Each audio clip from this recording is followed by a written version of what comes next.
சித்தி, இப்ப நம்ம இருக்கிறது பாட்சாதி கோயில்ல. நீ பாட்சாதி கோயில் நம்ம மூலவர் பத்தி கொஞ்சம் சொல்லு.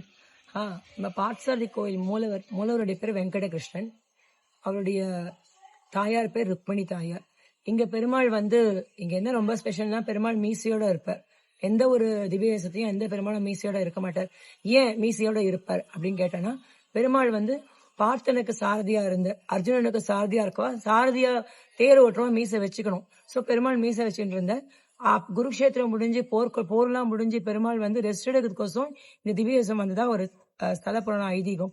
அது தன்னோட ஃபேமிலியோட பெருமாள் இங்க இங்க ஃபேமிலியோட எப்படி இருக்கிற பெருமாள் பார்த்தசாரதி, ருக்மிணி, பெருமாளுடைய அண்ணா பலராமர், பெருமாளுடைய தம்பி சாத்திகி, அவருடைய பிள்ளை பிரத்யும்னன், அவருடைய பேரன் அனிருத்தர். இந்த கோவில யாரெல்லாம் கல்யாணம் ஆகலன்னு வேண்டினாலும் அவள் கல்யாணம் கண்டிப்பா ஆகும். கல்யாணம் ஆகி குழந்தை பிறக்கலாம், அவள் குழந்தை பிறக்க வேண்டாம், குழந்தை பிறக்கும். இந்த கோவிலோட ஸ்பெஷலே அதுதான். தேங்க்யூ.